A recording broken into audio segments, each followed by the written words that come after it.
মুশফিকুর রহিম তিনি কি আবার ওয়ানডে ফরম্যাটে ক্রিকেটে ফিরছেন? আপনি হয়তো বা ভাবতে পারেন মুশফিকুর রহিম অবসর নিয়ে ফেলেছেন, অনেকদিন ধরে তিনি ওয়ানডে দলের সাথে নেই, শুধুমাত্র টেস্ট ক্রিকেটটা তিনি খেলেন। তাকে নিয়ে কেন কথা বলছি?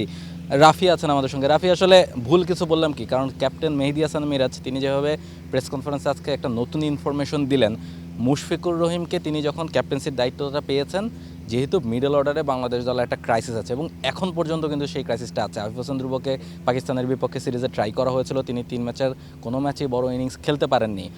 অঙ্কন আছেন ব্যাকআপ হিসেবে, কিন্তু তিনিও ওইভাবে এক্সপিরিয়েন্সড কিংবা পরীক্ষিত ক্রিকেটার না। মুশফিকুর রহিম অন্যদিকে এক্সপিরিয়েন্স ক্রিকেটার, পরীক্ষিত ক্রিকেটার, যদিও ক্যারিয়ারের শেষ সময়ে তিনি আছেন, টেস্ট ক্রিকেটটা খেলছেন শুধু।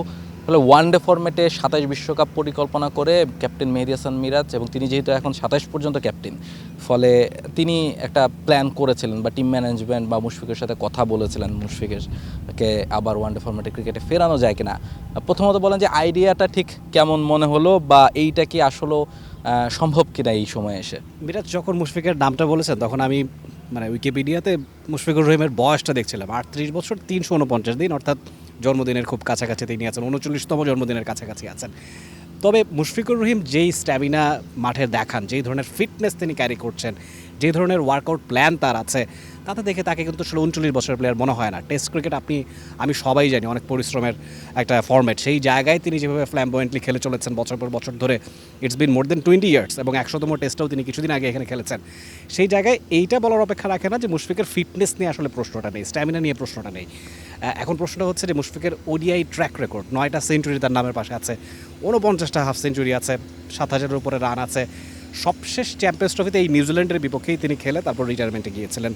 সেই জায়গা থেকে মিরাজও কিন্তু আসলে খুব যে আশা জায়গা নিয়ে কথা বলেছেন সেটা নয়, তবে তার সঙ্গে মুশফিকের কথা হয়েছে, কিংবা টিম ম্যানেজমেন্টও হয়তো বা একটা আলোচনা আছে। যে আপনি যেটা বললেন যে আমাদের মিডল অর্ডারের এই মুহূর্তে যে স্ক্যারসিটি, প্লেয়ারের ঘাটতি আছে, প্লেয়ার যারা আছেন তারাও পারফর্ম করতে পারছেন না।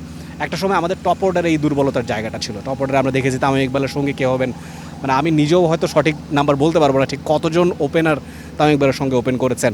সেই জায়গাটায় এখন এসে যখন মিডল অর্ডারটা দুর্বল হয়ে গিয়েছে, এরকম ট্র্যাক রেকর্ড পুরনো নয়, ইতিহাসে অনেকবারই আমরা দেখেছি রিটায়ারমেন্ট ভেঙে অনেকেই ইন্টারন্যাশনাল ক্রিকেটে ফিরেছেন।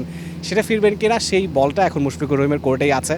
তবে আমার কাছে মনে হয় না অচিরেই সেটা সম্ভব বলে। আমরা সাকিব আল হাসানের কামব্যাকের অপেক্ষা করছি, আমরা মুশফিকুর রহিমের কামব্যাকের অপেক্ষা করছি। সব মিলে আমাদের হোয়াট অ্যাবাউট আওয়ার ফিউচার? আপনি মাহিদুল ইসলাম অঙ্কনের নাম বলেছেন, এরকম আরও 4-5টা নাম আমাদের সামনে আছে। সেই জায়গাগুলো খতিয়ে দেখাটাই এখন বুদ্ধিমানের কাজ হবে আমি মনে করি। এক্স্যাক্টলি, রাফি যেটা বলছিলেন যে আমার কাছেও মনে হয় যে বলটা আসলে এই মুহূর্তে মুশফিকুর রহিমের কোর্টে, যেহেতু ওয়ানডে ফরম্যাটের ক্রিকেটটা তিনি অনেকদিন ধরে খেলছেন না, এবং ফলে যদিও সামনে একটা ডিপিএল আছে এবং সেখানে তিনি হয়তো বা নিজের পারফরমেন্সটা আরও একবার করে দেখতে পারেন যে তিনি আসলে এই ফরম্যাটে কতখানি স্বস্তিতে আছেন। যদিও মিরাজের কথা শুনে যতদূর মনে হয়েছে যে তিনি বোঝাতে চেয়েছেন যে সেই সময় তিনি কথা বলেছিলেন, এরপর টিম ম্যানেজমেন্ট বা মুশফিকুর রহিম যেহেতু অবসর নিয়ে ফেলেছেন, ফলে সেই প্ল্যানটা খুব বেশি দূর আর আগানো যায়নি, এবং মুশফিকুরের রিটায়ারমেন্টটাকে তিনি আসলে রেসপেক্ট করছেন এবং তিনি আসলে ওই জায়গাটাতেই এখন টিম ম্যানেজমেন্ট আছে। তবে এই দরজাটাও বোধহয় মিরাজ খুলে রাখলেন যে আফিফ কিংবা অঙ্কন তারা যদি আদৌ আগামী কয়েকটা সিরিজে ক্লিক করতে না পারেন, এবং আপনি যেটা বলছিলেন যে এমন অনেক উদাহরণ আছে যে রিটায়ারমেন্ট ভেঙে আবার ফিরে আসেন ক্রিকেটাররা দলের প্রয়োজনেই, তো বড় ইভেন্টকে সামনে রেখে।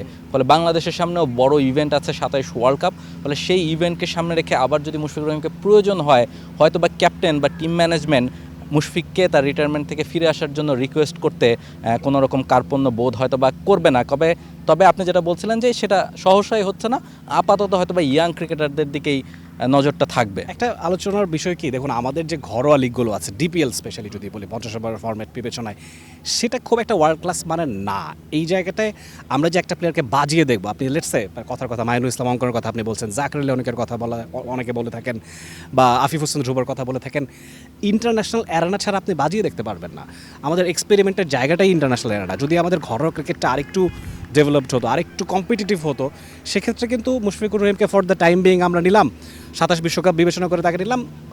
ইন দ্য মিন টাইম অন্য যারা আছেন ইয়াংস্টার তারা ঘরোয়া ক্রিকেটে পারফর্ম করে জায়গা করে নিলেন, সেটা সহজ ইকুয়েশন হতো। আমাদের সামনে ইকুয়েশনটা এই জায়গায় কঠিন যে আমাদের ঘরোয়া লিগটা অত বেশি কম্পিটিটিভ না, যে কারণে আপনাকে সুযোগ দিতে হবে কোথায়, আন্তর্জাতিক অঙ্গনেই সুযোগ দিয়ে আপনাকে অঙ্কনদেরকে বাজিয়ে দেখতে হবে, সেটাই সবচেয়ে বড় চ্যালেঞ্জিং জায়গা। এবং আমার কাছে মনে হয় এখন যে জায়গায় বাংলাদেশ এসে দাঁড়িয়েছে আর যে ধরনের ক্রিকেট খেলা হয়, মিডল অর্ডার খুবই গুরুত্বপূর্ণ। যদিও মিরাজ বলেছেন আজকে প্রেস কনফারেন্সে কথা হচ্ছিল যে তিনি চান টপ অর্ডাররা সেঞ্চুরি করুক, মিডল অর্ডাররা ম্যাচটা শেষ করে আসুক। সেটা not the case in Bangladesh. মানে বাংলাদেশের ক্ষেত্রে কিন্তু আমরা হরহামেশাই দেখি টপ অর্ডার ফেল করে, তারপর দায়িত্বটা মিডল অর্ডার ব্যাটারদেরই উপরে বেশি বর্তায়। সেই জায়গাটায় এই মুহূর্তে এটা আসলেই ভাবনার বিষয় যে আমরা মিডল অর্ডারের এই সমস্যার সমাধানে যাবোটা কোথায়।